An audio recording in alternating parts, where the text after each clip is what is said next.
हुन्छ यो समयको लागि परमेश्वरलाई धेरै धन्यवाद भएको होस्। उहाँको अनुग्रहले हामीले फेरि पनि आजको दिन यसरी जुट्ने अवसर पाएका छौँ र हामी सबैजना एउटा उमङ्ग लिएर आशा लिएर भेला भइरहेका छौँ र प्रभुलाई हामी धन्यवाद दिनुपर्छ यो कुराहरूको लागि। र एकदमै राम्रो वर्शिप सेसनबाट हामी गएका छौँ। रुबेन दाइले राम्रोसँगले हामीलाई डोर्याउनु भएको छ र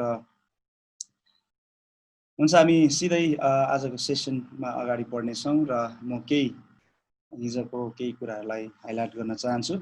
त्यस पछाडि आज हामी केही कुराहरूलाई बुझ्नेछौँ। आज म विशेष गरिकन लुसिफर मिनिस्ट्रीको केही कुराहरू तपाईँहरूको बिचमा लिएर आउन चाहन्छु। त्यस कारणले गर्दाखेरि हामीले एकदमै राम्रो स्ट्रङ फाउन्डेसन बनाउँदै आउँदैछौँ वर्शिपको सन्दर्भलाई लिएर। अनि मलाई विश्वास छ तपाईँहरू सबैजनाले बुझिराख्नु भएको छ। तपाईँहरूको केही दृष्टिकोणहरू परिवर्तन भइराखेको छ र तपाईँ एउटा स्टेजमा मात्र नभएर तपाईको व्यक्तिगत जीवनमा तपाईको कोठाभित्र तपाईलाई कसैले नदेख्दाखेरि पनि तपाईँ परमेश्वरको साँचो आराधक बन्दै हुनुहुन्छ र निदो गर्दै हुनुहुन्छ, संकल्प गर्दै हुनुहुन्छ भन्ने मैले विश्वास राखेको छु। धेरैचोटि हाम्रो जीवनमा हामी के गर्छौँ भने हामी सबैले देख्ने ठाउँहरूमा हामी साँचो आराधक बन्छौँ। अनि तर खासमा साँचो आराधक चाहिँ हृदयभित्र जहाँ कसैले देख्दैन, हाम्रो कोठाहरूभित्र जहाँ कसैले हामीलाई देख्दैन, हामीलाई कसैले नदेख्ने ठाउँहरूमा हामी के गर्छौँ, त्यसले चाहिँ हाम्रो आराधक हुने, पुजारी हुने कुरालाई डिफाइन गर्ने रहेछ भन्ने विषयलाई मैले तपाईँहरूको बिचमा धेरै लामो 3-4 दिनसम्म मैले तपाईँहरूलाई बताइराखेको छु।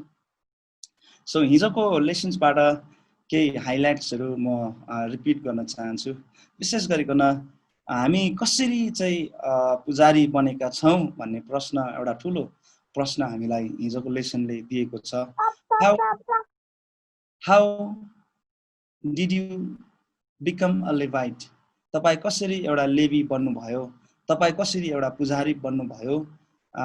यदि तपाईँ र मैले हामीलाई म चाहिँ राजकीय पुजारी हौँ भनेर भन्छौँ भने कसरी हामी बनेका छौँ?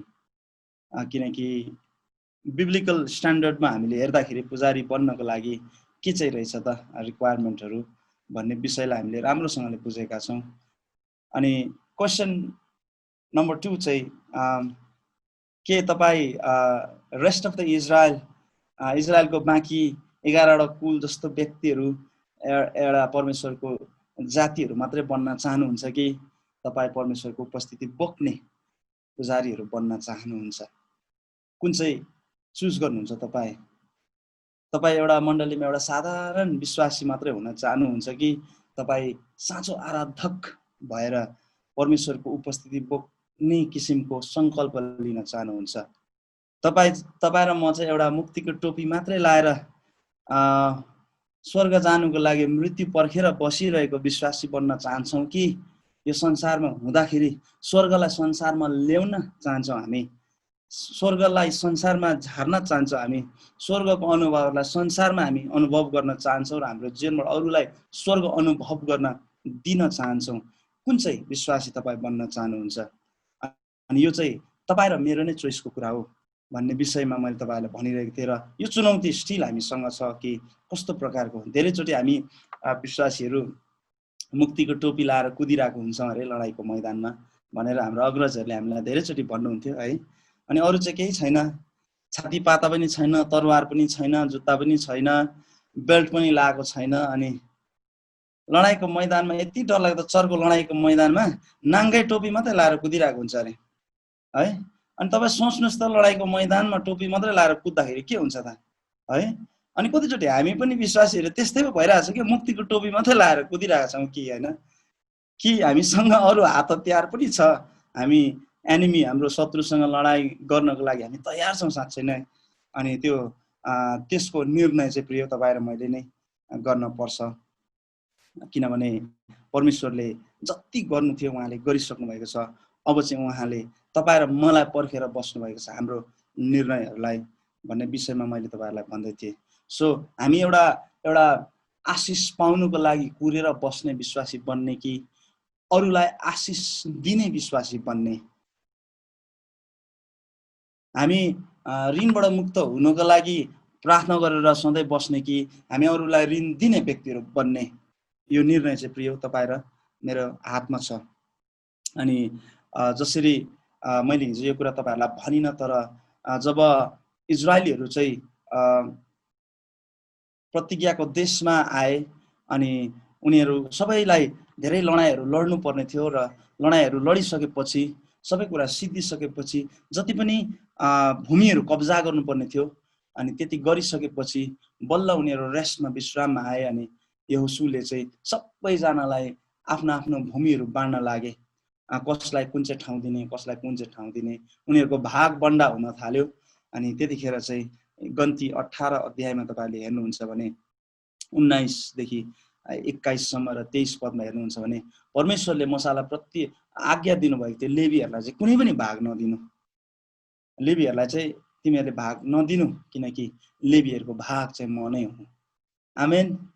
अनि जब भागबन्डा भयो तब लेवीहरूले केही पनि जग्गा जमिनहरू पाएनन्, कुनै पोर्सन उनीहरूले पाएनन्। तर परमेश्वरले के भन्नुभएको थियो भन्दाखेरि म चाहिँ लेवीहरूको भाग हुँ है, I am their portion, I am their share, म तिनीहरूको सेयर हुँ। लेवीलाई कुनै पनि संसारको कुराहरू नदिनु, तर म आफै तिनीहरूको लागि धन हुनेछु, म आफै तिनीहरूको लागि चाहिँ सेयर हुनेछु, म आफै तिनीहरूको लागि पोर्सन हुनेछु। अनि प्रिय कतिचोटि बाइबलको पछिल्लो समयहरूमा जब राजाहरू आए, दाउद राजाले धेरैचोटि यो प्रार्थना गरेको छ, God you are my portion, you alone are my portion. परमेश्वर तपाईँ मेरो भाग हुनुहुन्छ, तपाईँ मेरो चट्टान र किला हुनुहुन्छ, तपाईँ मेरो सेयर हुनुहुन्छ, मेरो भाग हुनुहुन्छ, मेरो पोर्सन हुनुहुन्छ भनेर प्रार्थना गरेको छ। अनि जस्ट इमेजिन गरौँ कि संसारको धन सम्पत्ति मान मर्यादा इज्जत संसारले दिन सक्ने जति प्लेजर र स्प्लेन्डरहरूलाई एकातिर राखेर परमेश्वरलाई पोर्सन बनाउने इच्छा, उत्कट इच्छा दाउदले बार बार जनाएको कुरा हामी देख्छौँ। अनि त्यसले के जनाउँछ त भनेर भन्दाखेरि परमेश्वर जस्तो ब्युटिफुल कुरा अचिभ गर्नु, परमेश्वर जस्तो बेस्ट कुरा अचिभ गर्नु अरू केही पनि छैन। संसारको जतिसुकै भयङ्कर कुराहरू हामीले अचिभ गरे तापनि परमेश्वरलाई अचिभ गर्नु, परमेश्वरलाई प्राप्त गर्नु जस्तो ब्युटिफुल, त्यति साह्रो महिमित र त्यति साह्रो आशिषित अरू कुनै पनि कुराहरू छैन जुन कुराहरू लेवीले पाएका थिए।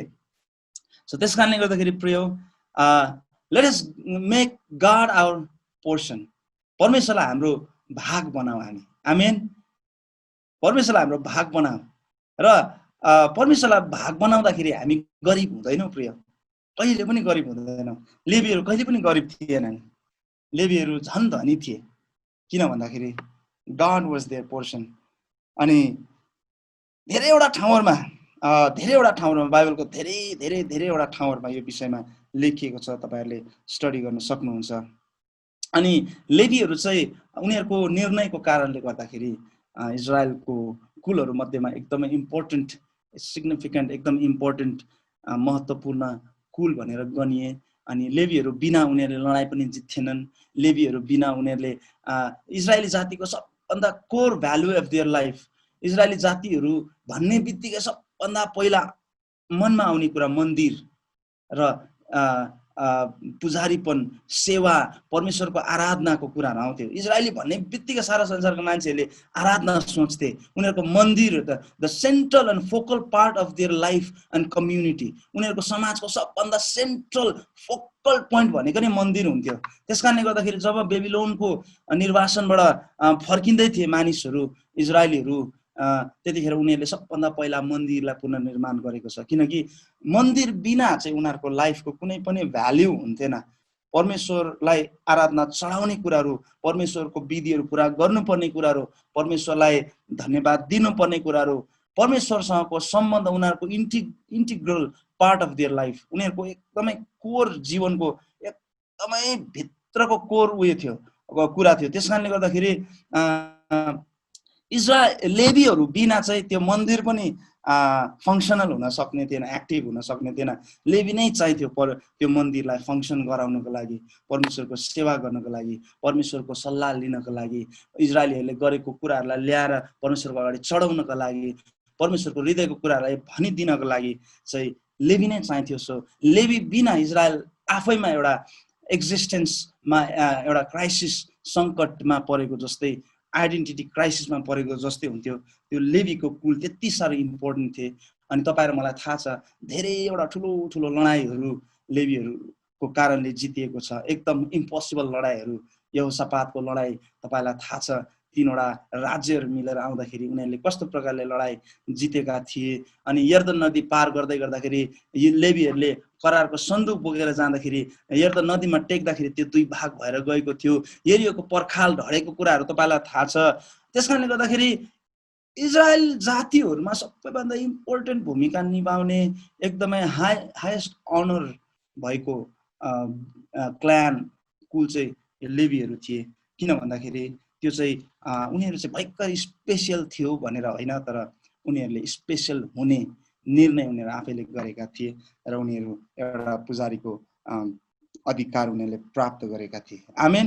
सो हिजोको हाम्रो हाइलाइट्सहरू यस्तो प्रकारको थियो। अनि धेरै प्रकारका प्रश्नहरू आज हामीले आफैलाई गर्न सक्छौँ कि where are we as a priest, हामी कसरी चाहिँ पुजारी बनेका छौँ।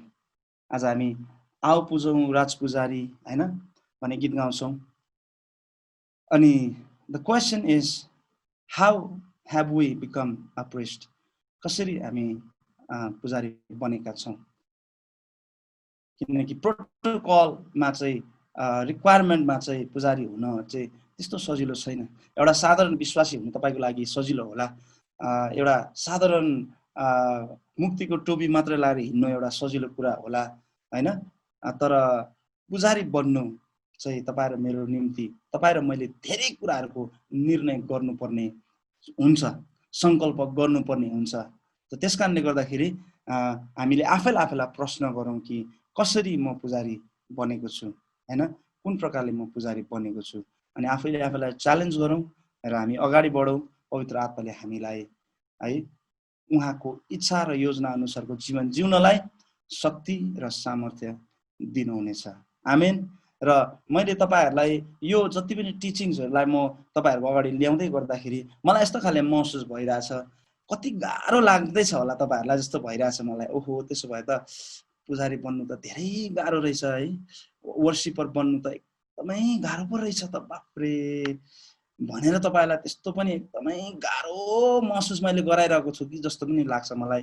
तर प्रिय यो अनुग्रह भन्ने कुरा जुन छ नि, परमेश्वरले हामीलाई दिनुभएको छ येशू ख्रीष्टद्वारा, यो अनुग्रहले हामीलाई सबै कुरा गर्न सिकाउनुहुन्छ। यो अनुग्रहले हामीलाई सबै कुरा in Christ we can do anything है, यसमा भएर हामी सबै कुरा गर्न सक्छौँ हैन। अनि यति मात्र हो कि if you start loving your God है, तपाईँले येशूलाई प्रेम गर्न थाल्नुभयो भने चाहिँ केही पनि असम्भव छैन,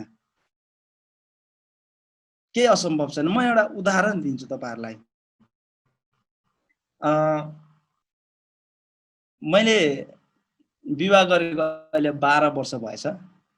अनि विवाह गर्नुभन्दा अगाडि मैले मेरो वाइफलाई चर्चमा देखेँ। म एउटा लिडरसिपमा थिएँ, वर्शिप पास्टरको रूपमा काम गर्थेँ। अनि मेरो वाइफलाई मैले देखेँ अनि मैले मन पराएँ। अनि त्यस पछाडि के भयो भन्दाखेरि मन पराएपछि मैले बिस्तारै अटेन्सन गेन गर्न थालेँ, टाइम दिन थालेँ। अनि के हुन्थ्यो भन्दाखेरि ऊ काम गर्थ्यो एउटा ब्याङ्कमा, अनि उसको बिहानै आउनुपर्ने, त्यस पछाडि बेलुका जानुपर्ने। अनि त्यतिखेर मसँग बाइक पनि थिएन है, इभन साइकल पनि थिएन। तर यतिसम्म हुन्थ्यो कि म यहाँबाट 6 किलोमिटर टाढा अर्काको बाइक मागेर म जान्थेँ उसलाई लिनको लागि। अनि ठन्डा महिना, काठमाडौँको ठन्डा महिना अति चिसो हुन्थ्यो है।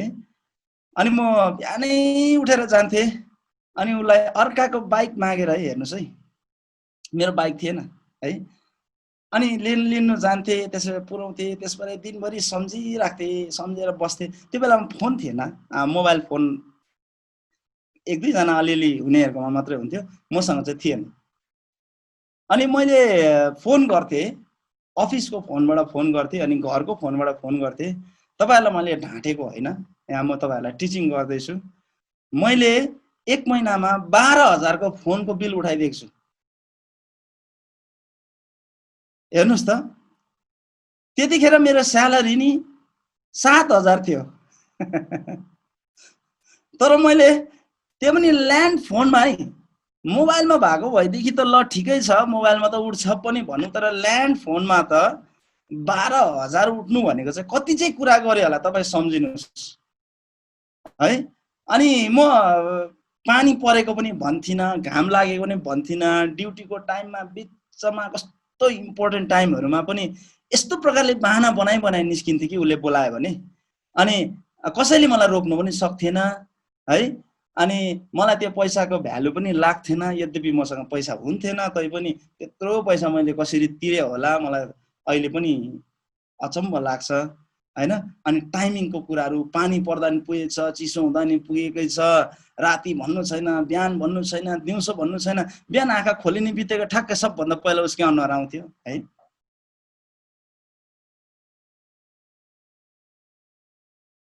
अब म अर्कै ग्रहबाट आएको मान्छे हो कि मलाई थाहा भएन, मलाई चाहिँ त्यस्तो हुन्थ्यो। अब तपाईँहरूलाई त्यस्तो हुन्छ कि हुँदैन मलाई थाहा छैन, तर यति साह्रो अनलिमिटेड प्रकारले मैले टाइम दिन्थेँ, यति साह्रो अनलिमिटेड प्रकारले मैले पैसा खर्च गर्थेँ, यति साह्रो अनलिमिटेड प्रकारले म बेरियरहरू क्रस गरेर हुन्छ नि, दायराहरू नै क्रस गर्थेँ। मैले कामको दायरा क्रस गर्थेँ, डिसिप्लिनको दायरा क्रस गर्थेँ, एकदमै वाइल्ड नै हुन्थेँ म उसको बारेमा कुरा आउँदाखेरि। अनि म अहिले सम्झिन्छु क्या, हामी परमेश्वरलाई होइन, तपाईँ र म परमेश्वर प्रति नि, तपाईँ एकचोटि प्रभुमा प्रेममा फस्नु भयो भने नि त्यस्तै नै हुन्छ। अब तपाईँलाई मैले अघि भन्दै गर्दाखेरि कस्तो गाह्रो लाग्छ, गाह्रो लाग्यो होला है तपाईँहरूलाई त। आराधक हुन त पुरा गाह्रो रहेछ ला, त्यसो भए त हामी त मुक्तिको टोपी मात्र लाएर कुदिरहेको रहेछु कि क्या हो है। त्यसो भए त इम्पोसिबलै रहेछ नि त आराधक बन्न त, साँचो आराधक बन्न त सम्भव नै छैन रहेछ भनेर तपाईँलाई फिल भइरहेको होला। तर प्रेममा फसिनुहोस् प्रभुसँग, प्रभुसँग प्रेममा फसिनुहोस् कि सबै कुराहरू सम्भव हुन थाल्छ। आमेन, आमेन। तपाईँले नि परमेश्वरको प्रेमलाई चाख्नुहोस् कि एकचोटि परमेश्वरसँग एकचोटि फसिनुहोस् त है, लभमा पर्नुहोस् त। हाम्रो भाषामा भन्दाखेरि त्यही भन्नु पर्यो होइन, लभ पर्यो अरे भन्छ नि होइन। लभमा एकचोटि पर्नुहोस् त परमेश्वरसँग, अनि तपाईँलाई थाहा हुन्छ कि तपाईँलाई परमेश्वरले राति 12 बजी उठाउनुहुन्छ, ए छोरा उठ, ए छोरी उठ, म तँसँग समय बिताउन चाहन्छु होइन। त्यतिखेर तपाईँको निन्द्रा छर्लङ्गै खोलिन्छ, मेरो जस्तै। मेरो पनि 12 बजी राति टिनै फोन आयो भने होइन, अथवा के भयो भने, हुन त फोन त थिएन, मोबाइल त थिएन, तैपनि अलिकति छचक्छु भने उठिहाल्थ्यो। उठ्ने बित्तिकै दिमागमा त्यो हुन्थ्यो, राति 12 बजी नै फोन गरिहाल्थ्यो है, के कस्तो छ है। अलिकति हाँस्यौँ मात्रै गरेको हुन्थ्यो दिउँसो, बेलुकासम्म फोन गरिरहेको थियो, तिमीलाई कस्तो भयो, सर्दी कस्तो भयो है, एकदम सिरियस। अनि परमेश्वर प्रति तपाईँ र म प्रेममा फस्यौँ भने हामीलाई केही कुरा पनि गाह्रो हुँदैन। प्रेमले चाहिँ हामीलाई के गर्दो रहेछ भन्दाखेरि, प्रेमले चाहिँ हामीलाई ओब्सेस्ड गराउँदो रहेछ के, प्रेमले चाहिँ हामीलाई पागल बनाउँदो रहेछ। अझै बुझ्ने भाषामा भन्नु पर्यो भने तपाईँ जति हदसम्म पनि तपाईँ जानु सक्नुहुन्छ। तर हामीले चाहिँ रिलिजियन मात्रै, धर्म मात्रै पुरा गरिरहेका छौँ र अझै अर्को स्टेपमा गयौँ भने, अर्को आयाममा गयौँ भने, परमेश्वरलाई मैले पछ्याएँ भने मेरो जीवनमा चाहिँ आशिषहरू हुने रहेछ, परमेश्वरलाई पछ्याएँ भने चाहिँ मैले यो कुराहरू पाउने रहेछ भन्ने कन्डिसनल रिलेसनसिप तपाईँले राख्नु भएको छ भने पनि तपाईँलाई गाह्रो हुन्छ होइन। त्यो एउटा दोस्रो तहको रिलेसनसिप हो। तर पहिलो तहको रिलेसनसिपमा तपाईँ र म गयौँ भने, जहाँ चाहिँ प्रेम हुन्छ नि, अनि त्यहाँनिर चाहिँ कुनै पनि कन्डिसन्सहरू हुँदैन है, के पनि कन्डिसन हुँदैन त्यहाँनिर।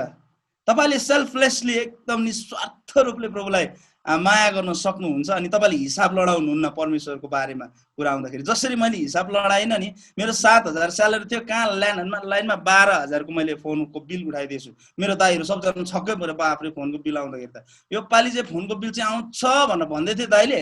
दाइ पनि बिहा गरेको थिएन, मैले पहिला बिहा गरेछु। त्यस पछाडि त मेरो दाइ पनि जेठा दाइ पनि अत्तालेर 3 महिनामा त बिहा गरिहाल्नु उहाँले पनि। अनि हेर्नु त, वी गो बियोन्ड बेरियर्स।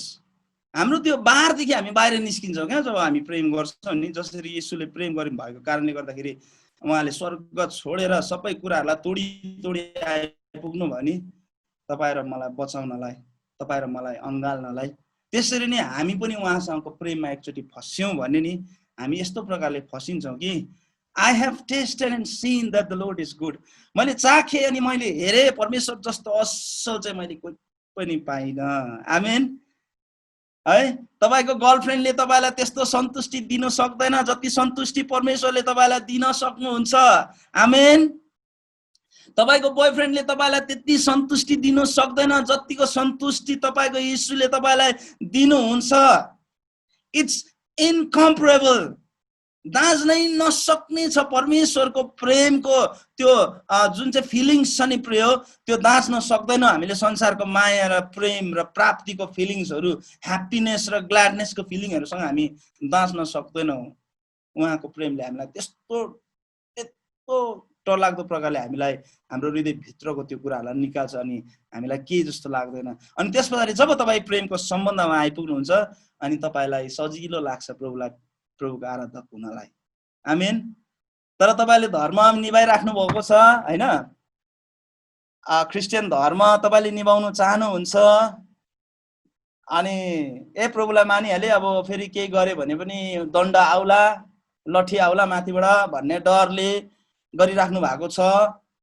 अनि हैन परमेश्वरलाई माया गर्यो भने त परमेश्वरको मार्गमा हिँड्यो भने त हामीलाई आशिष आउँछ नि हो भनेर पाउने आशामा हामी प्रभुलाई पछाइरहेका छौँ भने हामीलाई आराधक हुन चाहिँ गाह्रो हुन्छ।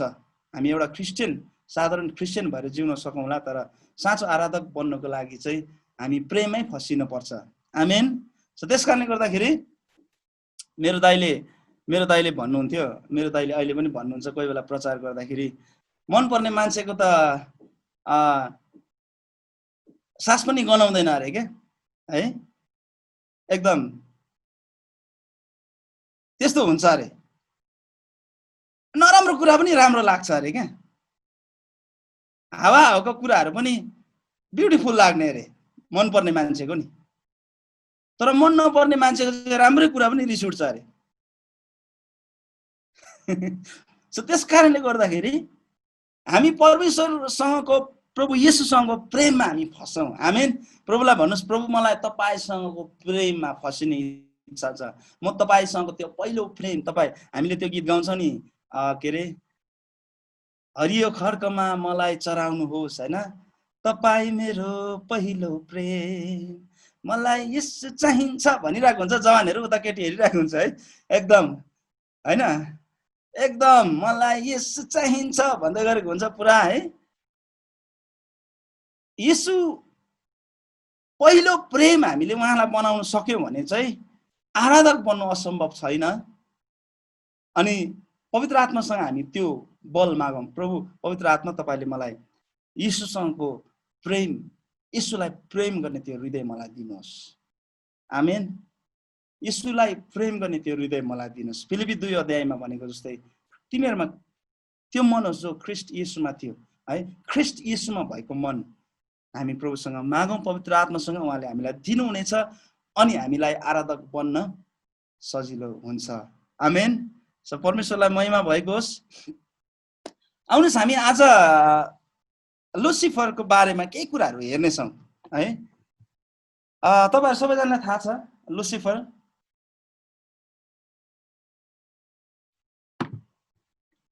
यो लेसन चाहिँ अलिकति इन्टरेक्टिभ लेसन हो खासमा। अब म एक्लै बोल्दाखेरि अलिकति उयो हुन्छ। लुसिफर भनेको चाहिँ प्रधान दूत हैन, सबैभन्दा उच्चको दूत हो परमेश्वरले बनाउनु भएको, परमेश्वरको सृष्टिको सबैभन्दा श्रेष्ठ सृष्टि हो लुसिफर। अनि यो लुसिफर भन्ने प्रधान स्वर्गदूत चाहिँ, लुसिफर भन्ने नाम चाहिँ पुरानो नियमको हिब्रू बाइबलबाट, हिब्रू एकचोटि मात्रै लुसिफर भन्ने शब्द युज गरेको छ पुरानो नियममा, त्यस पछाडि फेरि लुसिफर भन्ने शब्द त्यो नाम तपाईँ र मैले पाउँदैनौँ। अनि त्यो पनि कसरी भनेर भन्दाखेरि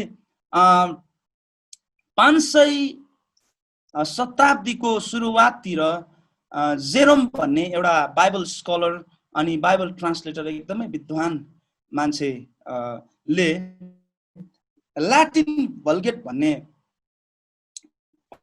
यो सेप्ट्युजेन्ट भन्ने यो हिब्रू भाषालाई ग्रिक भाषामा उल्था गरेको बाइबल थियो। किनकि पहिला पुरानो नियम चाहिँ कतिचोटि आरामिक भाषामा अनि त्यस पछाडि हिब्रू भाषामा लेखिएको थियो।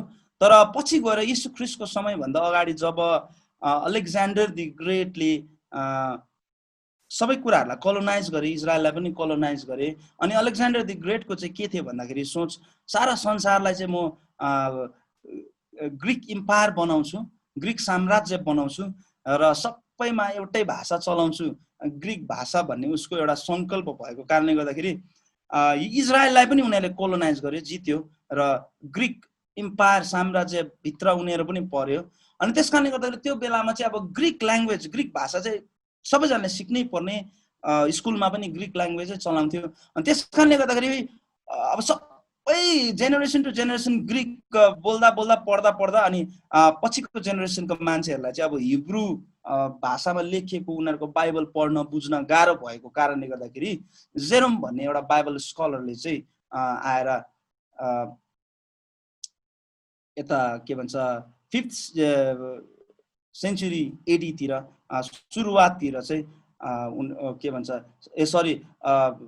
यीशु ख्रीष्ट भन्दा 300 वर्ष अगाडितिर चाहिँ यो जेरोमले होइन, सेप्ट्युजेन्ट भने यो हिब्रूबाट ग्रिक भाषामा बाइबल उल्था भयो ताकि ग्रिकमा नै अब इजरायलीहरूले पनि पढिरहेको थियो स्कुलहरू, त्यस कारणले गर्दाखेरि सजिलोसँगले बुझ्न सकोस् भनेर।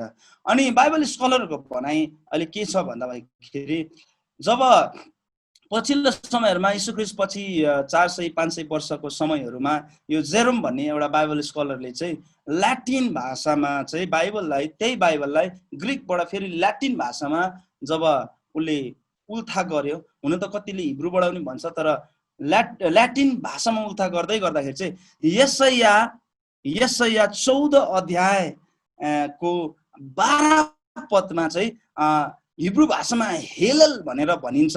बिहानको तारा, हेलल भनेको चाहिँ ब्राइटनेस है, चकिलो उज्यालो हैन, बिहानको तारा भनेर भन्छ। अनि त्यो हेलल भन्ने शब्द हिब्रू भाषाको शब्दलाई त्यो उसले चाहिँ जेरोमले चाहिँ ल्याटिन भल्गेटमा ट्रान्सलेट गर्दाखेरि चाहिँ लुसिफर भनेर ट्रान्सलेट गर्यो। अनि पुरानो नियममा हामीले लुसिफर भन्ने शब्द त्यही मात्रै भेटाउँछौँ, यशाया 14 अध्यायको 12 पदमा मात्रै भेटाउँछौँ। सो यो अलिकति हिस्टोरिकल ब्याकग्राउन्ड मैले तपाईँलाई बताउन चाहेको।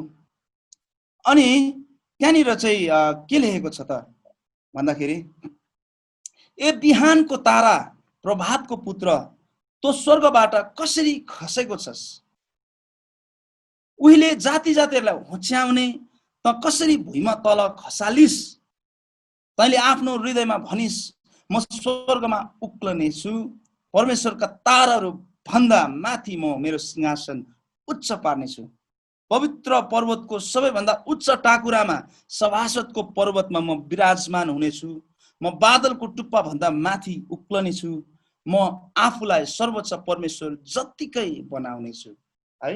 अनि यो ल्याङ्ग्वेज चाहिँ संसारिक राजाको विरुद्धमा लेखेको हो यशायाले।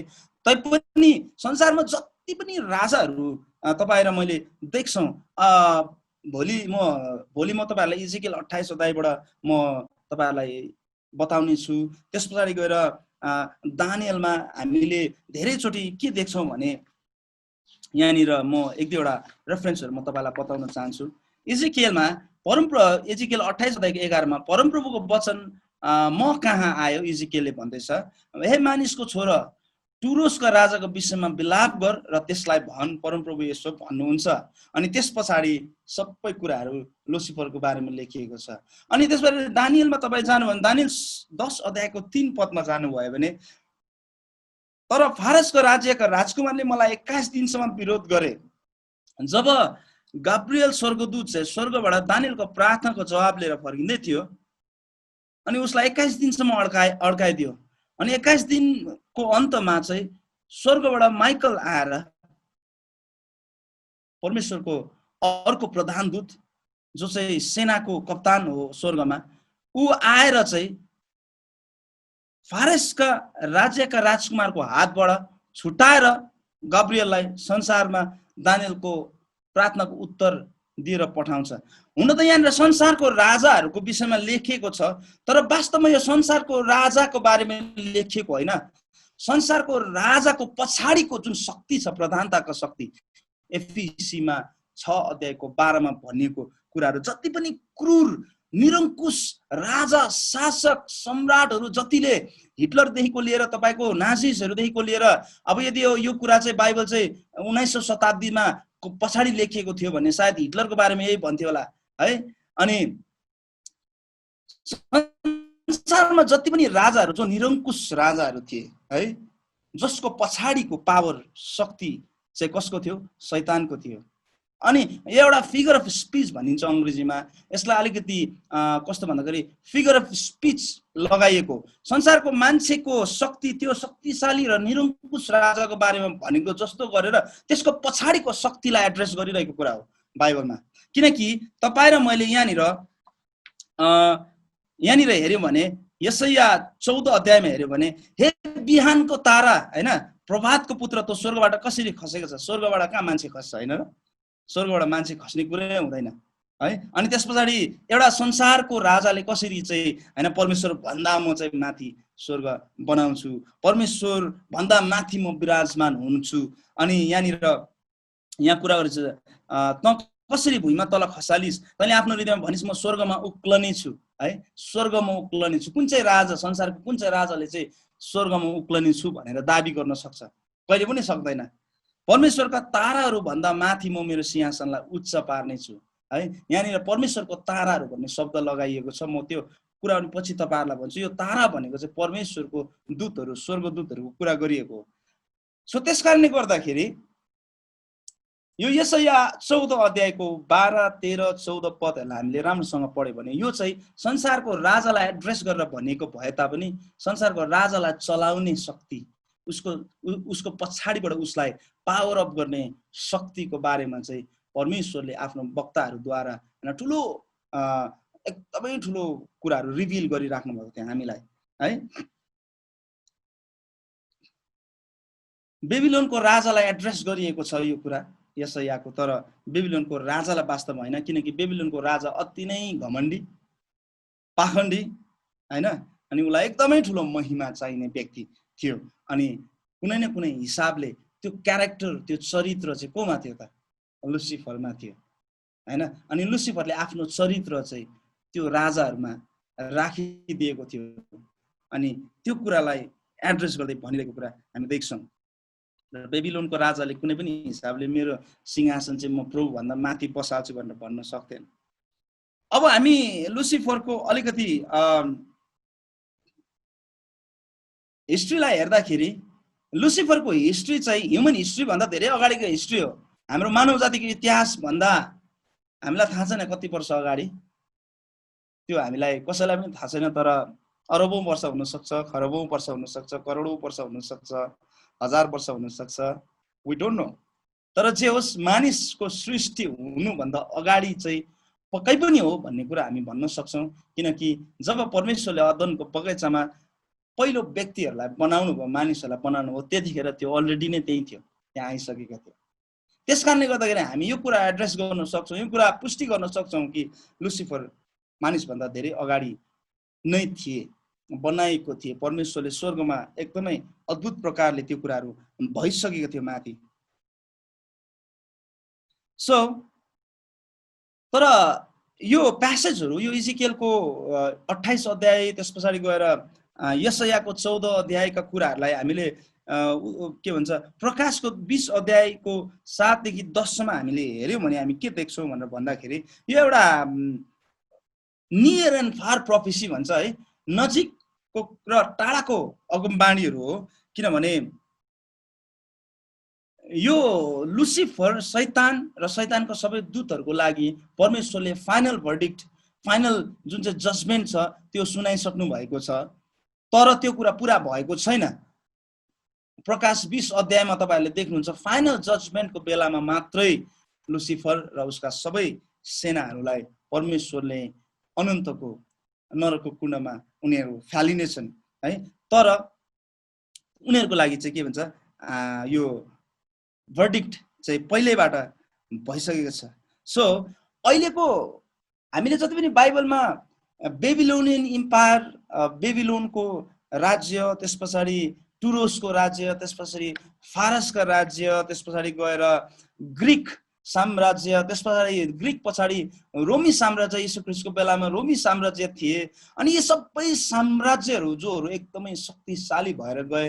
अनि त्यस पछाडिका साम्राज्यहरू हाम्रै नजिक नजिकको हिटलरको बेलाको साम्राज्यहरू, अनि जति पनि यो निरङ्कुश साम्राज्यहरू, निरङ्कुश शासकहरू जसले संसारलाई राज गरे, यिनीहरू सबैको पछाडि चाहे उनीहरूले थाहा पाएर होस् चाहे नपाएर होस् उनीहरू लुसिफर यानि कि शैतानद्वारा चलाइएका थिए। किनकि बाइबलले यीशु ख्रीष्टले नै हामीलाई उहाँको मुखले नै स्पष्टसँगले भन्नुभयो कि शैतान चाहिँ चोर्न, मार्न र नाश पार्न आउँछ है, तर म चाहिँ तिमीहरूलाई जीवन दिनलाई आए। त्यसकारणले गर्दाखेरि जति पनि शासकहरू यीशु ख्रीष्ट भन्दा अगाडि आएर त्यस पछाडि पनि आए, ती सबै शासकहरूले के गरे? मान्छेहरूलाई मार्ने काम गरे है, देश देशमा लडाइँ झगडा, आतंक, अनि कोलोनाइज गर्ने कुराहरू, अर्काको देश हडप्ने कुराहरू, अरूलाई दास बनाउने कुराहरू, अनि एकदमै दुःख लाग्दो इतिहास हामी देख्छौँ। नाजिसहरूको इतिहास, जतिखेर के भन्छ हिटलरले यहुदी 6 लाख यहुदीहरूलाई है कस्तो निरङ्कुश प्रकारले मारेको कुराहरू हामी देख्दछौँ जर्मनको हिटलरले। अनि कस्तो विडम्बनात्मक आज पनि हामीले त्यो भिडियोहरू युट्युबहरूमा हेर्न सक्छौँ। कति दुःख लाग्दो इतिहास छ पहिलो वर्ल्ड वारमा, जतिखेर यहुदीहरूलाई एकदमै टार्गेट बनाएर हिटलरले पुरै खतम गर्ने कुराहरूमा लागेका थिए र डरलाग्दो के भन्छ इतिहास हामी हेर्न सक्छौँ। तपाईहरुले पनि हेर्न सक्नुहुन्छ त्यो घटनाहरू। एफिसी 6:12 मा यसरी लेखेको छ, किनकि हामीहरूको युद्ध शरीर र रगतको विरुद्ध होइन, संसारको शरीर र रगतको विरुद्धमा होइन, तर प्रधानताहरूको विरुद्धमा। प्रधानताहरू भनेको चाहिँ दि पावर है, त्यो एउटा अनसिन पावर, त्यो अदृश्य शक्ति छ जुन शक्ति चाहिँ यो सबै शासकहरूको पछाडि थियो हैन। अनि त्यो शासकहरूले चाहिँ के भन्थे त भन्दाखेरि चाहिँ संसारलाई म जित्छु, संसारलाई म के गर्छु, मेरो कब्जामा लिन्छु, मेरो चाहिँ गौरव यति माथि हुन्छ, म चाहिँ एकदम सबैको लागि चाहिँ म एउटा आइकन बन्छु, म चाहिँ एउटा एकदम गड जस्तै बन्छु भन्ने उनीहरूको जुन हृदय थियो नि, त्यही हृदय नै लुसिफरको पनि थियो। अनि उसले आफ्नो हृदय चाहिँ है मानिसहरू, त्यो निरङ्कुश मानिसहरू भित्र हालेर चाहिँ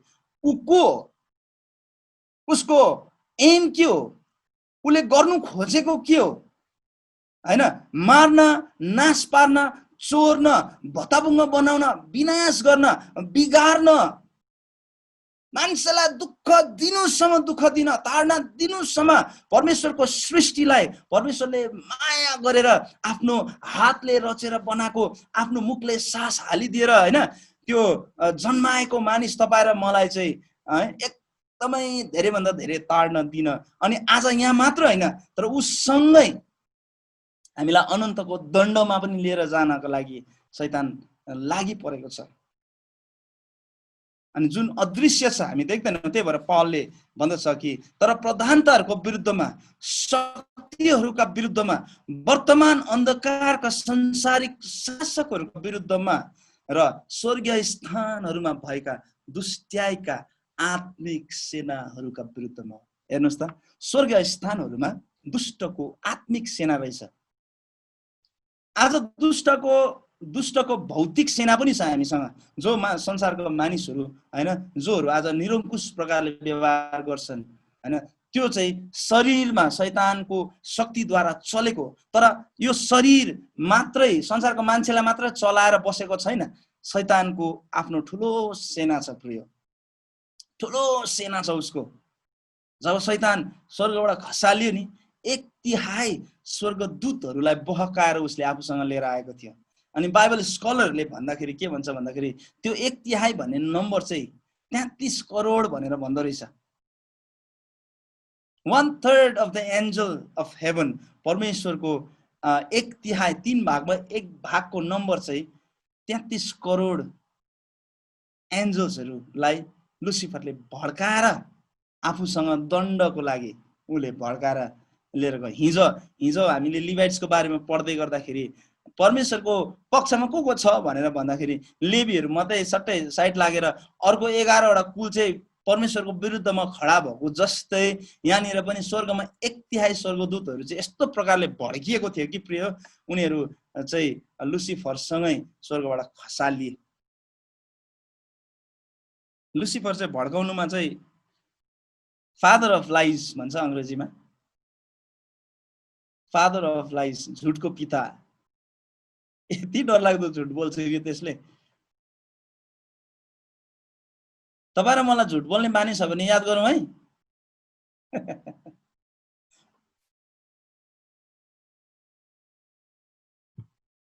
हामी कसको छोराछोरीहरू भइराखेका छौँ।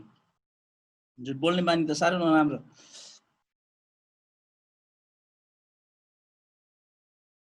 संसारको सबै भ्रष्ट प्रणाली, संसारको सबै भ्रष्ट कुराहरूको पछाडिको पावर, प्रधानताको आत्मा चाहिँ लुसिफरको, आज शैतानको, दियाबलसको है। अनि त्यसले नै सबैलाई एकदम सम्हालेर राखेको छ र आज संसारलाई त्यसले नै चलाउँदछ। र आज म तपाईहरुलाई के भन्नु चाहन्छु भन्दाखेरि why we struggle so much, आज हामी संसारमा किन यति साह्रो संघर्ष गरिरहेका छौं है। प्रभु येशू ख्रीष्ट आउनुभयो हैन, प्रभु येशू ख्रीष्ट आउनुभयो यस संसारमा। अनि उहाँले जुन कुराहरू बेचिएको थियो, आदमद्वारा बेचिएको कुरालाई उहाँले फर्काउनु भयो। हो, उहाँले फर्काउनु भयो। उहाँ पातालमा गएर त्यो साँचोलाई उहाँले लिनुभयो, मृत्युलाई उहाँले जित्नु भयो। त्यो सत्य हो। तर प्रियो, जबसम्म येशू दोस्रो आगमनमा पुरै आउनुहुन्न यो संसारमा, त्यतिखेरसम्म येशू ख्रीष्टले पुरै अधिकार लिइसक्नु भएको छैन। अझै पनि उहाँको दोस्रो आगमन नभइन्जेलसम्म संसार शैतानको हातमा छ। शैतानको हातमा, शैतानको पन्जामा छ त्यो संसार। अनि जोले विश्वास गर्छ प्रभु येशू ख्रीष्टको नाममा, उनीहरू चाहिँ, त्यही भएर येशू ख्रीष्टले भन्नु भने तिमीहरू संसारमा छौ तर तिमी संसारको होइनौ भन्ने कारण त्यही हो। संसारको शक्तिहरू तपाई र मेरो जीवनमा, संसारको शक्ति भनेको लुसिफरको शक्ति, उसको सिद्धान्तहरू, उसको सबै रुल्सहरू, त्यो सिद्धान्तहरू तपाई र मेरो जीवनमा कायम हुन सक्दैन। त्यसलाई हामीलाई बाइबलले अर्को भाषामा के भन्छ, ख्रीष्टका राजदूतहरू भन्छ हैन। हामी ख्रीष्टका राजदूतहरू, एम्बेसेडर्स अफ क्राइस्ट भन्छ हामीलाई। त्यसको अर्थ के हो त भन्दाखेरि, एम्बेसेडर भनेको चाहिँ जस्तो कि इन्डियाको एम्बेसी यहाँ नेपालमा छ, यहाँ लाजिमपाटमा। अनि यो एम्बेसेडर भनेको चाहिँ अर्काको देशको मान्छेहरू हो, अर्काको देशको राजदूतहरू यो देशमा आएर बसेको छ।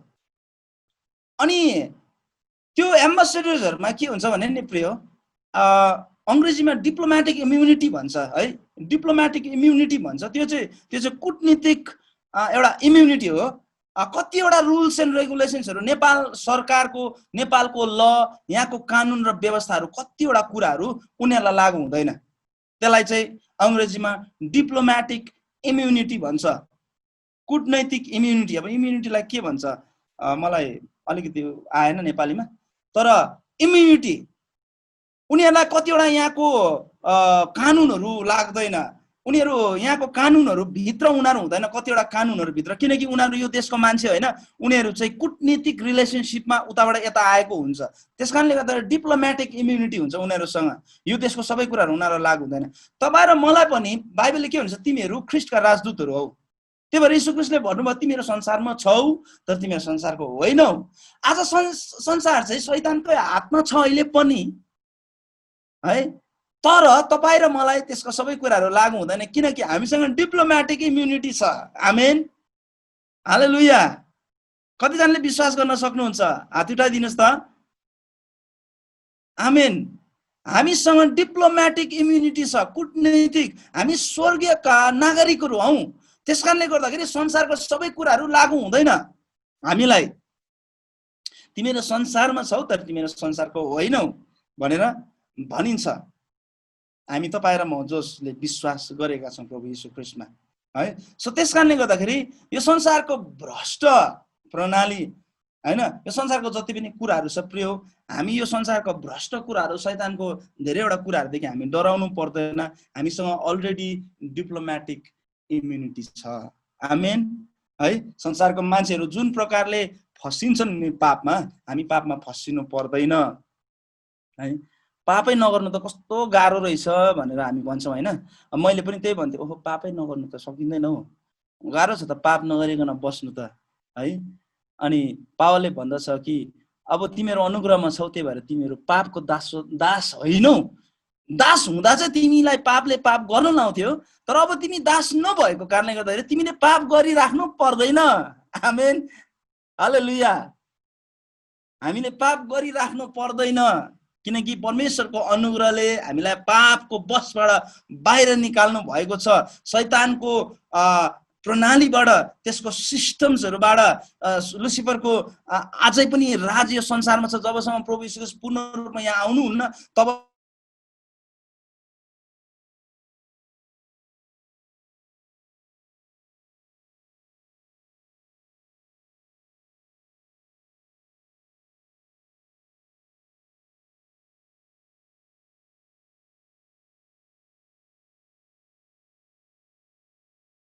को 14 एकजनाले पढिदिनुहोस् त।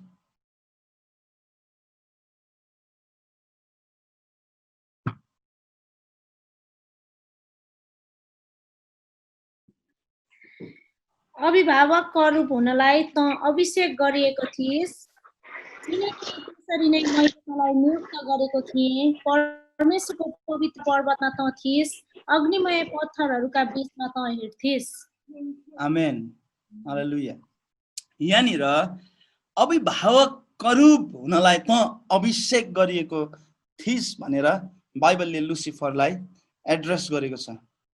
यु वेयर द अनोइन्टेड करूब।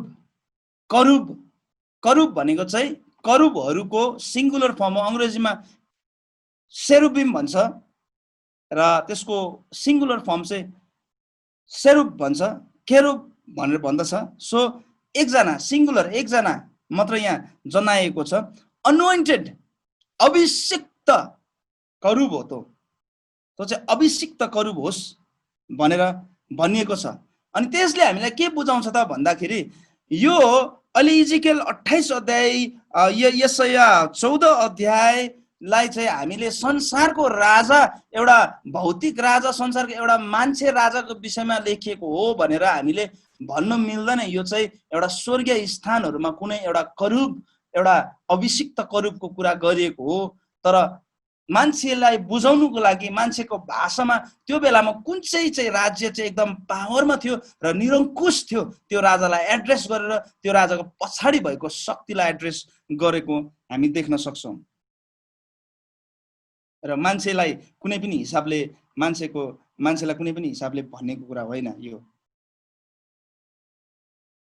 र यहाँनिर यु आर द अनोइन्टेड केरुब, तिमी चाहिँ, तँ चाहिँ एकदम अभिषिक्त थिइस् हैन, र तँ चाहिँ त्यहाँनिर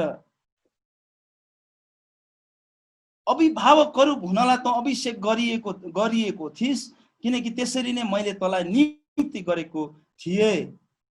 परमेश्वरले इजिकेल अगमवक्ताद्वारा लुसिफरलाई एड्रेस गरिराख्नु भएको छ।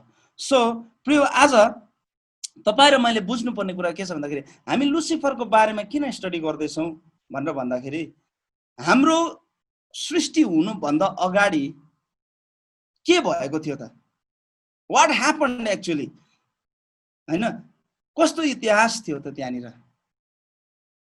पृथ्वी सुरु हुनुभन्दा अगाडि स्वर्ग थियो, परमेश्वर हुनुहुन्थ्यो, परमेश्वर आदिमै हुनुहुन्थ्यो, उहाँलाई कसैले सृष्टि गरेको थिएन, उहाँ नै सृष्टिकर्ता हुनुहुन्छ। तर हाम्रो इतिहास सुरु हुनुभन्दा अगाडि के थियो त, के भयो वास्तवमा। कतिचोटि हामीले कुनै केसहरूलाई बुझ्नको लागि, पुलिसले पनि एउटा मर्डरको केस बुझ्नको लागि के गर्छ भन्दाखेरि उसले हिस्ट्री कदाउन थाल्छ। फोन कहाँ कहाँबाट आयो, कहाँ कहाँ गयो, फोन लोकेसन्सहरू चेक गर्छ, कोलाई फोन गर्यो, हैन, अनि सबै काम गर्ने ठाउँमा जान्छ, हिस्ट्रीहरू चेक गर्छ, अनि बल्ल थाहा हुन्छ प्रेजेन्ट सिचुएसन, अहिलेको वर्तमान परिस्थिति के हो, किन यो भइरहेको छ भनेर। त्यसकारणले गर्दा लुसिफरको बारेमा तपाईँ र मलाई बुझ्नु एकदम जरुरी छ।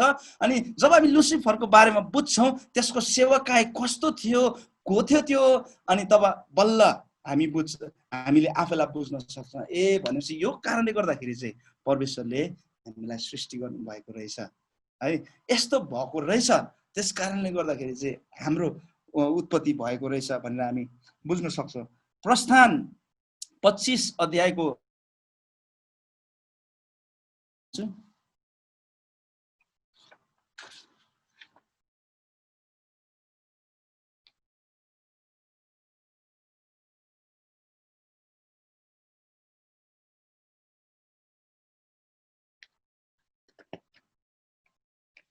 प्रस्थान 25 अध्याय 17 देखि 22। अनि तैले निखुर सुनको एउटा कृपा आसन बनाउनु, त्यसको लम्बाइ 2 हात आधा र चौडाइ 1 हात आधा होस्। परमेश्वरले मूसालाई यहाँनिर कृपा आसन, करारको सन्दुक माथिको कृपा आसन बनाउने कुराहरूको मेजरमेन्टहरू कसरी बनाउनु, डिरेक्सन्सहरू दिँदै हुनुहुन्छ। पिटेको सुनका 2 वटा करूबहरू कृपा आसनका 2 किनारमा हुन्। महापवित्र स्थानभित्र राखिने त्यो कृपा आसन, त्यो परमेश्वरको करारको सन्दुक जसमाथि कृपा आसन हुन्थ्यो, जुन कृपा आसनमा परमेश्वर आएर बस्नुहुन्थ्यो, आसन गर्नुहुन्थ्यो, त्यो चाहिँ त्यसको 2 पट्टि चाहिँ करूबहरू हुनुपर्छ है भनेर परमेश्वरले भन्दै हुनुहुन्छ। एउटा करूब एक किनारमा र अर्को करूब अर्को किनारमा। ती 2 करूबहरू र कृपा आसन एउटै टुक्रा सुनबाट त्यसका 2 किनारमा बनाउनु। ती करूबहरूले आफ्ना पखेटा मासतिर फैलाएको र कृपा आसनलाई आफ्नो पखेटाले ढाकेको हुनुपर्छ।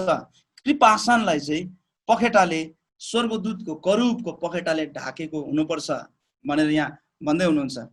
तिनीहरूका मुख आम्ने सामने कृपा आसनतिर फर्किएका हुनुपर्छ। 2टा मुख चाहिँ कृपा आसनतिर यसरी फर्किएको हुनुपर्छ जहाँनिर परमेश्वर आएर बस्नुहुन्छ। त्यो कृपा आसनलाई सन्दुकको माथि राख्नु, अनि सन्दुक भित्र गवाहीको पाटी राख्नु, जो म तँलाई दिनेछु, त्यही म तँसित भेट गर्नेछु। अनि कृपा आसन माथि गवाहीको पाटीको सन्दुक माथि हुने ती 2 करूबहरूका बीचबाट इजरायलीहरूको निम्ति सबै आज्ञाहरू म तँलाई दिनेछु।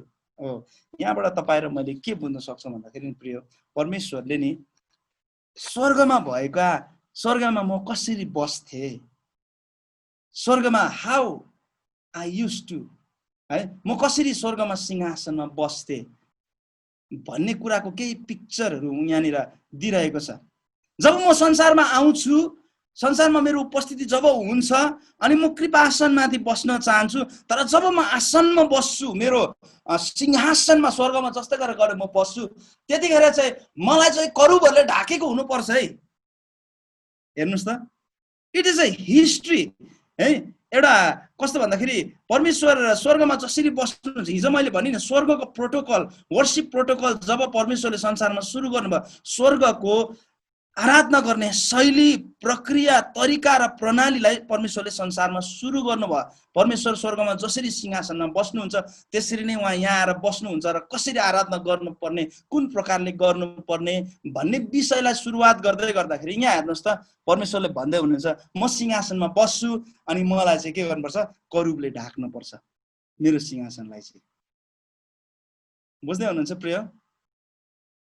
किन होला? के को कारणले करूबले ढाक्नु पर्ला? परमेश्वरले कतै यो त भनिराख्नु भएको होइन, स्वर्गमा पनि म यसरी नै बस्थे। एउटा समयमा मैले स्वर्गमा यस्तो एउटा स्वर्गदूत बनाएको थिएँ जसले मलाई ढाक्थ्यो। अनि मेरो डिजाइन, मेरो चाहिँ सिंहासनमा बस्ने डिजाइन चाहिँ यही हो कि मलाई चाहिँ स्वर्गदूतको पखेटाले ढाक्नु पर्छ। स्वर्गीयको प्रोटोकल, त्यो स्वर्गमा उहाँ बस्ने जुन बनावट छ त्यो बनावटलाई एउटा पिक्चर दिँदै हुनुहुन्थ्यो मूसालाई।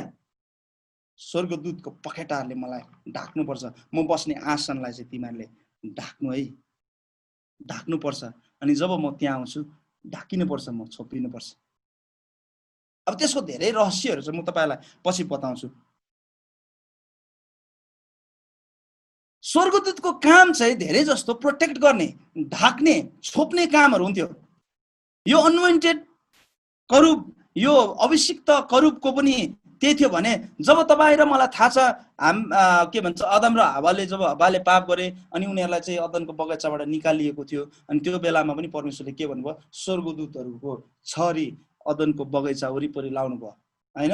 अनि स्वर्गदूतले त्यसलाई प्रोटेक्ट गर्ने काम गरे, सुरक्षा दिने काम गरे अदनको बगैँचालाई, ताकि फेरि कोही पनि त्यहाँ भित्र नपसोस् भनेर उनीहरूले सुरक्षा दिन्थे है। त्यो सुरक्षा दिने, त्यो ढाक्ने, त्यो छोप्ने काम चाहिँ स्वर्गदूतले गर्दथे। अनि यो स्वर्गमा यो स्वर्गदूत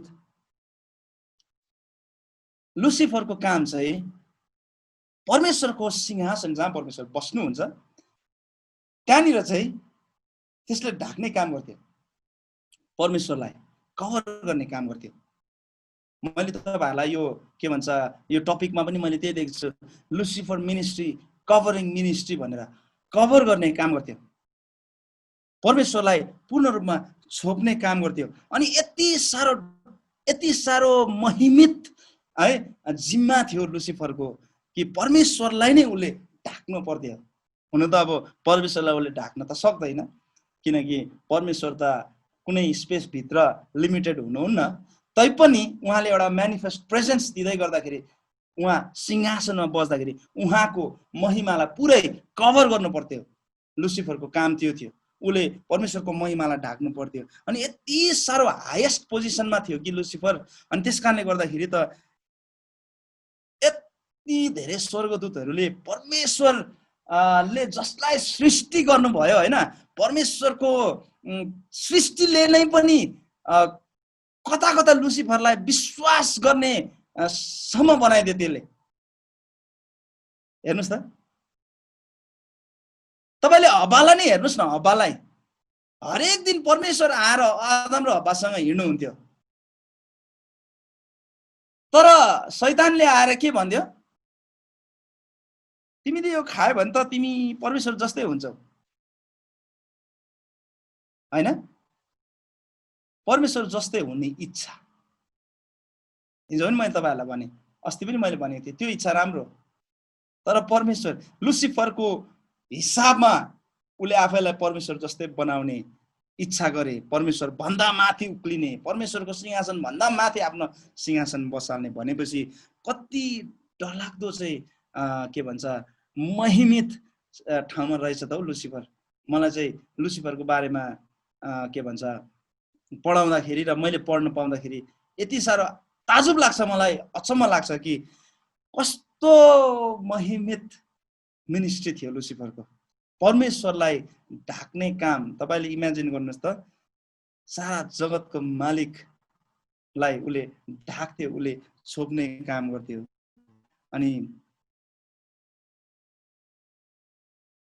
स्वर्गदूतहरू समेत पनि, स्वर्गकै स्वर्गदूतहरू समेत पनि झुकिए, लुसिफरको बहकाउमा उनीहरू आए। लुसिफरले उनीहरूलाई भने, ए म त यस्तो, म त यति साह्रो इम्पोर्टेन्ट, म त्यति साह्रो भिआइपी छु। तिमीले देख्छौ परमेश्वरलाई?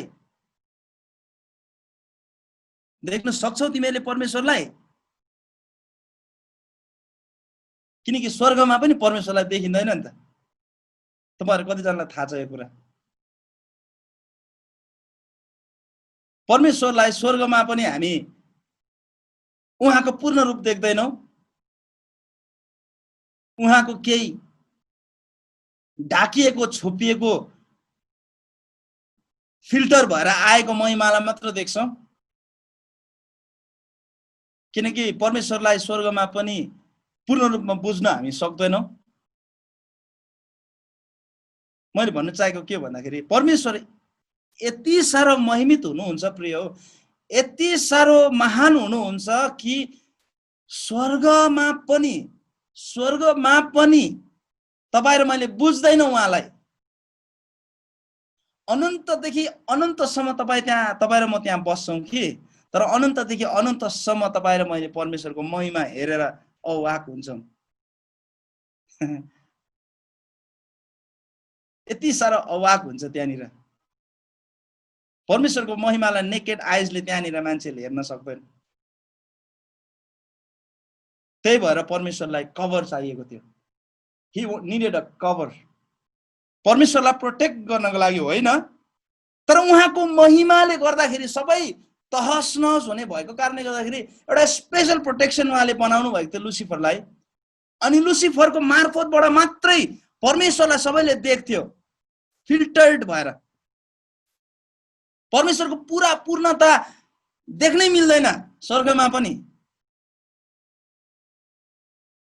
तपाईसँग म 2-4 महिना सँगै बिताए भने लगभग तपाईले मेरो सबै बानी बेहोरा, यो मान्छे चाहिँ यस्तो हो, यो मान्छे त्यस्तो हो, यो मान्छेलाई यो मन पर्छ, यो मान्छेलाई यो मन पर्दैन, यो मान्छेको फेभरेट यो हो, यस्तो सबै कुरा थाहा पाउनुहुन्छ।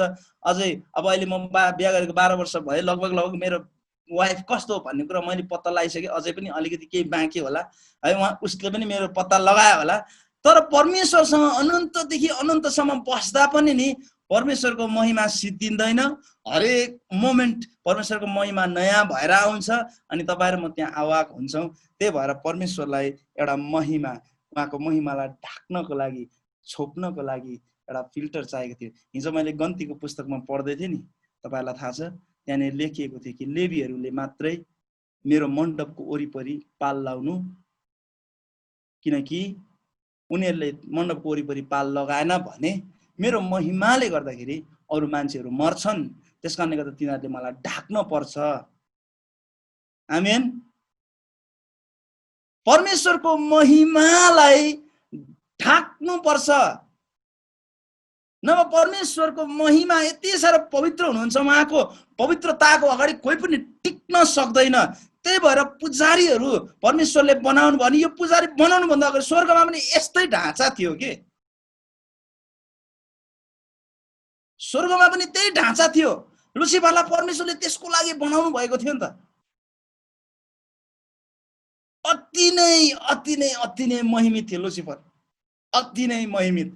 प्रिय अब तपाई इमेजिन गर्नुहोस् त, अरूले हेर्न नसक्ने परमेश्वरलाई लुसिफरले ढाक्थ्यो हैन, लुसिफरले छोप्थ्यो। परमेश्वरको महिमामा ऊ कति वर्ष, कति अनलिमिटेड टाइम बसेको छ है। कति ज्ञानी होला लुसिफर, कति शक्तिशाली होला।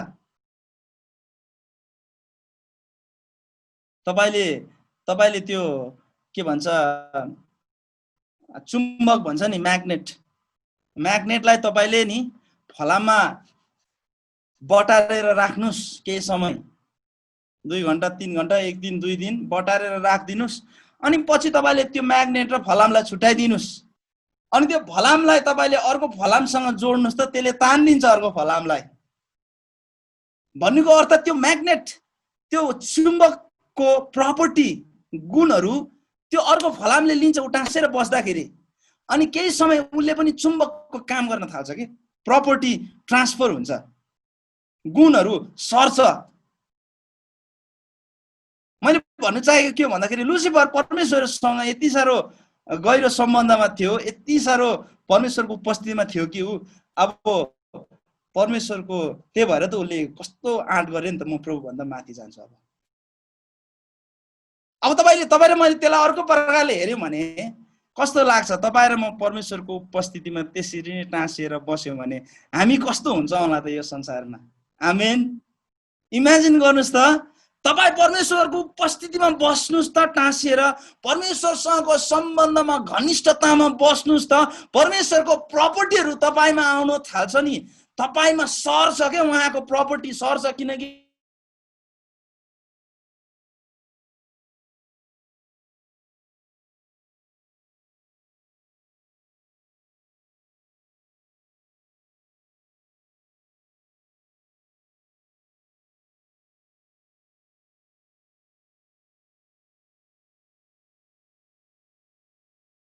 आज म तपाईँहरूलाई, मेरो टाइम सिद्धिएको छ, म तपाईँहरूलाई च्यालेन्ज गर्न चाहन्छु, परमेश्वरसँग टाँसेर बस्नुहोस्, टाँसेर बस्न सिकौँ। परमेश्वरसँग यस्तो घनिष्ठतामा बसौँ कि परमेश्वरले दिँदिन भन्दा पनि उहाँको प्रपर्टी हामीमा सरेर आउँछ। आमेन। मोसा 40 दिनसम्म माथि गएको थियो नि सिनै पर्वतमा, फर्केर आउँदाखेरि मोसाको अनुहार यति साह्रो ज्योतिले पूर्ण भयो कि मान्छेहरूले हेर्न सकेन मोसालाई। त्यो ज्योति क्या चम्किरहेको थियो। त्यो के भएको भन्दा परमेश्वरसँग बसेर प्रपर्टी ट्रान्सफर भएको क्या।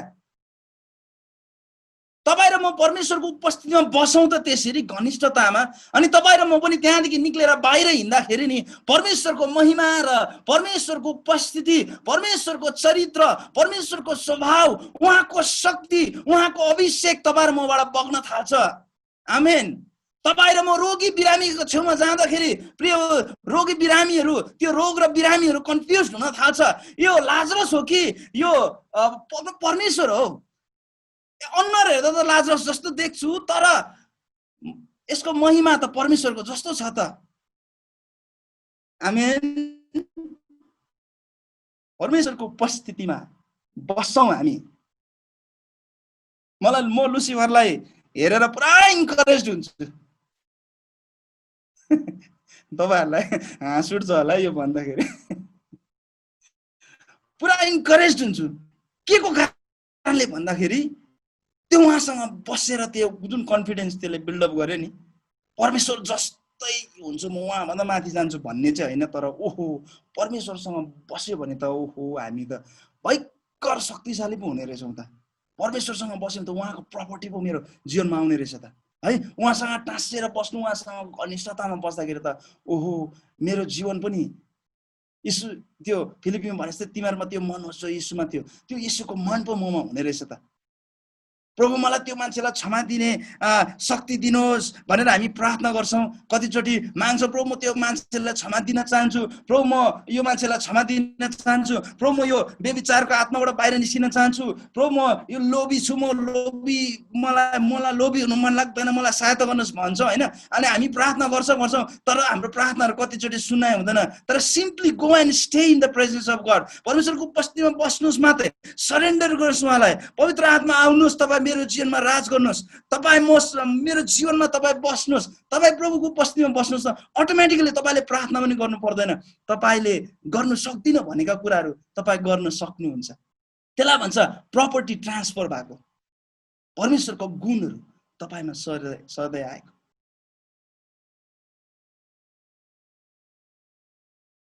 परमेश्वरलाई कभर चाहिएको थियो र परमेश्वरले एउटा अभिषिक्त करूबलाई परमेश्वरले डिजाइन गर्नुभएको थियो स्वर्गमा। अनि त्यो करूबको नाम चाहिँ हो लुसिफर। महिमित करूब थियो त्यो। कतै प्रिय लुसिफरसँग परमेश्वरले राखेको योजनाहरू पुरा नहुँदाखेरि कतै परमेश्वरले मान्छेको सपना त देख्नु भएन। आज म तपाईहरुलाई सानो थट छोड्न चाहन्छु। अब मैले तपाईहरुलाई यो पनि भन्नु खोजेको होइन कि रिक्रिएसन थियोलोजी भन्छ, हामी थियोलोजीमा रिक्रिएसन थियोलोजी भन्छौँ। रिक्रिएसन थियोलोजी भनेको चाहिँ परमेश्वर यो ठाउँमा फेल हुनुभयो, त्यही भएर परमेश्वरले अब फेरि रिप्लान गरेर फेरि अर्को सृष्टि गर्नुभयो भनेको होइन। परमेश्वरले एकैचोटि प्लान गर्नुहुन्छ, उहाँलाई घरिघरि प्लान गरिराख्नु पर्दैन। उहाँ फेल भएर अर्को नयाँ सृष्टि गर्ने उहाँ परमेश्वर हुनुहुन्न। यदि उहाँले त्यस्तो प्रकारले गर्नुभयो भने उहाँ परमेश्वरै हुनुहुन्न।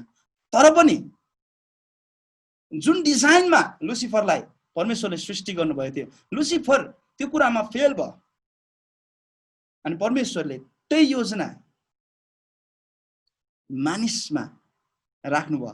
तर अब मानिसमा राख्दै गर्दाखेरि चाहिँ इट वाज कस्तो भन्दाखेरि अब चाहिँ मान्छेलाई चाहिँ परमेश्वरले आफ्नै स्वरूपमा बनाउने सोच्नुभयो। आमेन। अब लुसिफर कस्तो महिमित करूप थियो, दि बेस्ट क्रिएसन। तर परमेश्वरले बेस्ट अफ द बेस्ट तपाईँ र मलाई बनाउनु भयो। हालेलुया, आमेन, हालेलुया। तपाईँ र मलाई उहाँको आफ्नै स्वरूपमा र आफ्नै प्रतिरूपमा बनाउनु भयो। आफ्नो हातले मेहनत गरेर बनाउनु भयो, टाइम लगाएर बनाउनु भयो। अनि त्यति मात्र होइन, उहाँले आफ्नो सास तपाईँ र मलाई फुकिदिनु भयो र हामी मानिस हुन आयौँ। आमेन, हालेलुया। सो हामी लुसिफर भन्दा पनि अझ महान छौँ। हालेलुया, हामी लुसिफर भन्दा पनि महान छौँ। सबैजनाले भन्नुहोस् त, म लुसिफर भन्दा महान छु, किनकि परमेश्वरले मलाई स्पेशल बनाउनु भयो। र म आज यहाँ राख्न चाहन्छु। मसँग अब धेरै कुराहरू छन्, तर ठिक छ, म भोलि कन्टिन्यू गर्नेछु। टाइम पनि चाहिन्छ। प्रभुलाई महिमा भएको होस् आजको यो सेसनबाट।